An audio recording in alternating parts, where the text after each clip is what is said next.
Okay, gang. Well, remember that we're working right now on Project C. Okay, and so I've given pretty much everyone feedback. People who have posted early in the discussion for this. Remember that today is 10/10, and that your in progress are due for this assignment. Just to be clear on a couple of things, so far it looks like the prismatic is looking pretty good. We want to think about, I have a couple of things here on the screen for you. One of them is just looking at a 3D color model. And you read about that in your textbook with the Munsell 3D model. And essentially the basic premise is we look at, over here we have our color wheel, and it's our two-dimensional, kind of that sort of Isaac Newton concept, right? We have primary colors around and everything moves, and then the distance of the colors is what determines the color dynamics, right? So what makes this a secondary color is this distance from here to here. It falls in the middle between these two. And so what we're trying to do at this point is to create variation in color by thinking about these distances. And what the 3D model allows us to do is allows us to take this here and then turn the wheel to the side. So now all those pieces that we're seeing over here are now three-dimensional. And so we're seeing them this way.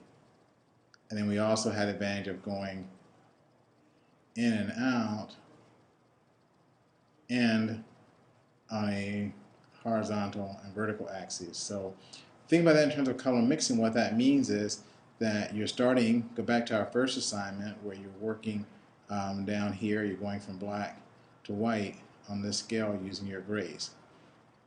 And then you think about the color charts where you're mixing out here, and you're going on the very end, you're dealing with the hue relationships. That's what we're talking about here. Those are the hue relationships. And to get saturation, this is the one thing that I think everyone's missing a little bit that I want to get us focusing on.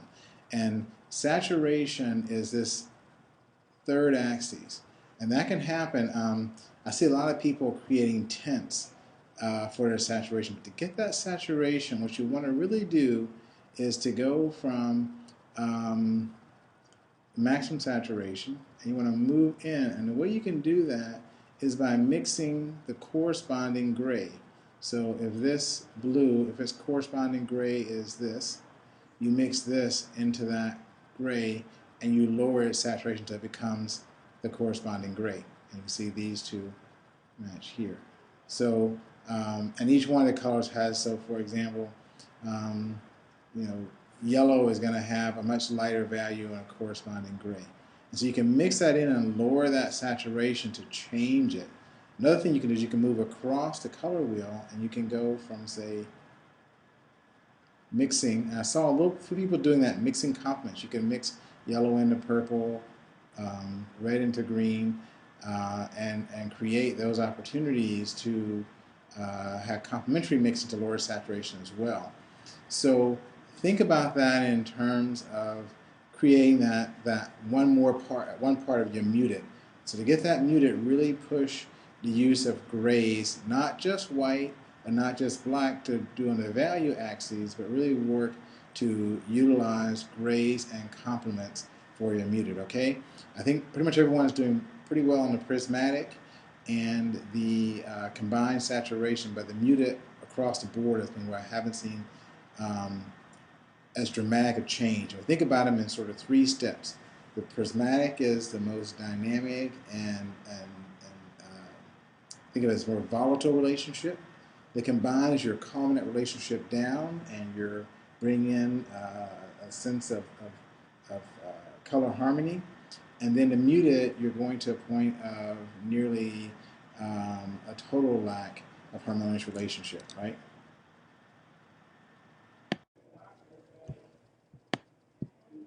Okay, well, I'm going to do a quick run through of a couple of images, just getting you thinking about neutrals and maximum saturation. This is an image, a painting by my mentor from graduate school, Richard Mayhew.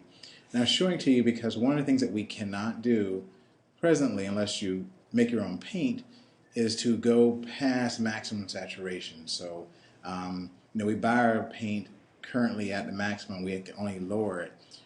Richard actually grinds his own pigment, and so as you look around at the color here, this painting, you can see some places where you get some real intensity of change in color, and that's through, he actually can go plus maximum saturation and continue the saturation through actually mixing his own pigment. So we're not doing that, but just a little food for thought there, okay? I have a few images to show you, and just thinking about that idea of the prismatic grouping. And so thinking about those colors that when you have maximum saturation and primary and secondary colors together, it's going to be a real kind of chaotic intensity I mentioned. Things like this Tom Francis painting, you can see high key color. He's working with primarily primary colors and a little bit of value shifting, but it's all about hue relationships. It's all about how the yellow relates to the blue, the red to the green, the blue to the yellow. All those are playing a role in the conveying a sense of intensity for the viewer of color. Now here's one of Tom Francis, and I want to show you this because you see how that same artist, he's actually lowering saturation. He's using a gray tint. So when you look at these blues up in here and sort of purple color and the greens and some of the whites in here, those are actually, he's actually brought some of this gray into the color to lower its saturation. So everything you're seeing in here, except for this area, is all very muted, low saturation. So he's actually coming and bringing down using a gray. So that's an example showing you how the mood changes when we introduce those grays. You get more of a sense of quiet and calm as we go to a muted palette. Now I wanted to just think about that tertiary idea again, that primary, secondary relationship of creating a primary color scheme. Or triad. And so I picked a few images that you saw earlier. I had some, again, red, yellow, and blue. When we introduce neutrals, we really see this change. And so here we have a primary, a triadic primary color scheme, but we introduce neutrals in the background here. I brought in value change, another neutral. So actually, value, neutral background, another neutral combination, and then again gets a neutral tone. And it ends up, you can see when primary relationships or maximum saturation colors fall on neutral ground, how they create a sense of noticeable popping of color. Now here's another triad. Wow, now we're talking about, again, muting. The yellows here, they're using a brown neutral. Sometimes with yellow, you notice when you add black or gray to your yellows, they start greening. So you can do things like add a brown in to lower the saturation. So the browns you're seeing in the laces here are brought into the yellow to give it this antique look. The red has a much lower saturation again by using the brown. The blue is as well using the same color. You can see it coming through in here. It's actually been mixed and washed in with that same ochre color into the yellow. So again, you have lots of options to lower that saturation, but you see, again, you have a triad. Think back to the triads. You've already seen those triad schemes that were primary colors. This is a primary triad also, just the colors are muted. Here's another triad color scheme. And again, now we talk about extension and proportion of value. Very subtle. So it's all about the blue. The red plays as an undertone, and then there's just enough red and yellow to make it a triad. So we get the advantage of the triad, but it feels like it's really sort of one color overall. So there are ways, again, the amount of color you use is as important as the colors you use. Okay, so